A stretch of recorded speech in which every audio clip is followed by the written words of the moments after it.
नमस्कार दोस्तों, 16 मई 2022 को साल 2022 का पहला चंद्र ग्रहण आ रहा है।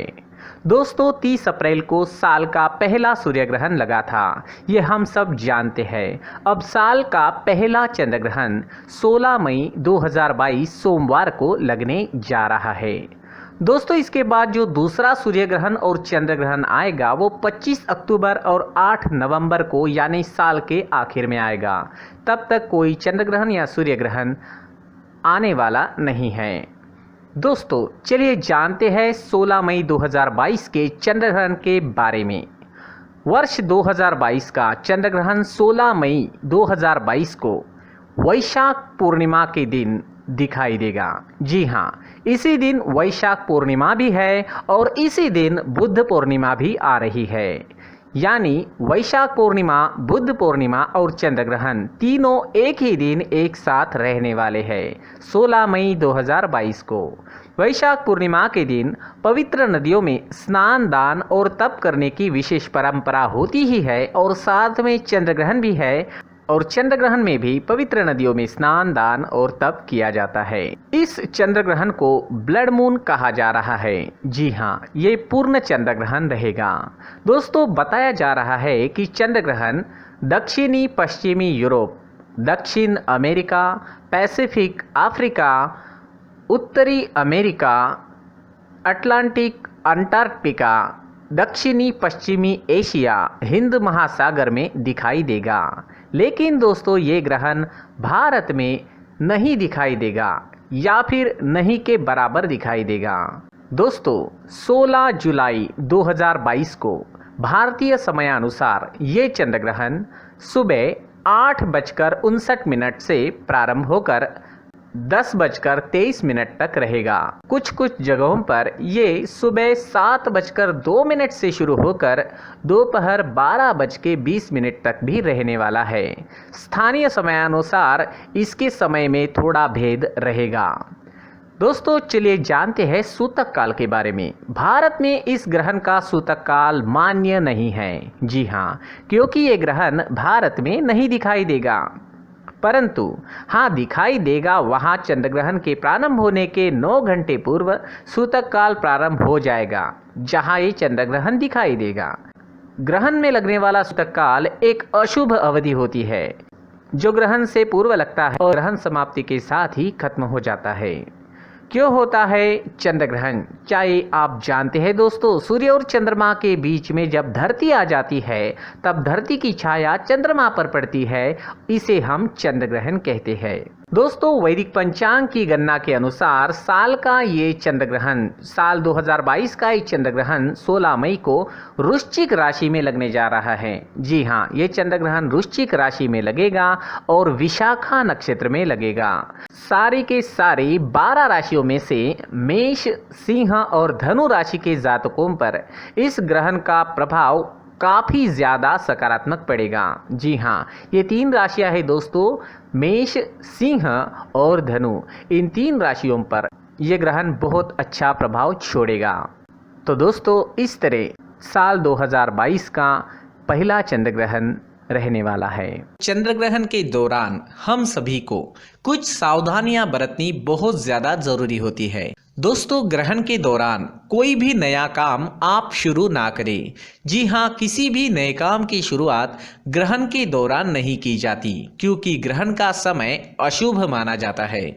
तो ग्रहण के दौरान ध्यान रखें, कोई भी नया काम शुरू ना करें। चंद्र ग्रहण के शुरू होने से पहले खाने की सामग्री में तुलसी के पत्ते डालें। जी हाँ, तुलसी के पत्तों को खाने की सामग्री में डालें और तुलसी के पेड़ को ग्रहण के दौरान ना छुएं। यानी तुलसी के पत्ते जो आपको इस्तेमाल करने हैं वो सूतक लगने से पहले ही आप तोड़कर रख दें। चंद्र ग्रहण के दौरान आपको धार्मिक और प्रेरणादायक पुस्तकों को पढ़ना चाहिए। जी हाँ, इनको पढ़ने से आपके अंदर की नकारात्मक ऊर्जा दूर हो जाएगी। इसके साथ ही मंत्रों का जाप करना भी इस समय में नकारात्मक प्रभावों से आपको बचा सकता है। तो धार्मिक ग्रंथ और धार्मिक मंत्र, इन चीज़ों का आप इस समय में ज़रूर इस्तेमाल करें। ये आपके लिए नई ऊर्जा का स्रोत बनेंगे और आपको जीवन में आगे बढ़ने के लिए मदद करेंगे। दोस्तों, ग्रहण के दौरान खाना ना बनाएं और खाना ना खाएं। जी हाँ, ग्रहण के दौरान खाना खाना भी मना है और खाना बनाना भी मना है। खाना बनाना और खाना खाना दोनों ही ग्रहण के दौरान अशुभ माना जाता है।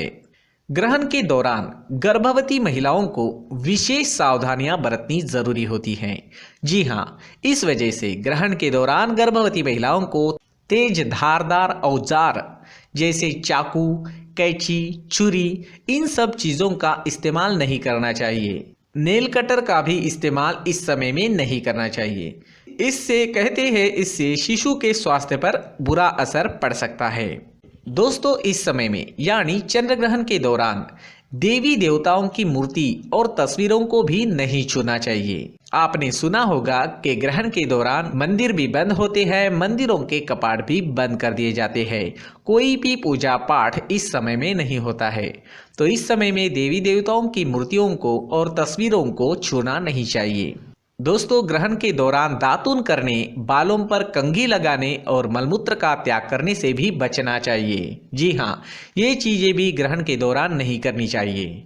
ग्रहण जब समाप्त हो जाए तो उसके बाद में पूरे घर में गंगा जल का छिड़काव जरूर करें। इसके लिए पहले ही गंगा जल घर में लाकर रखें।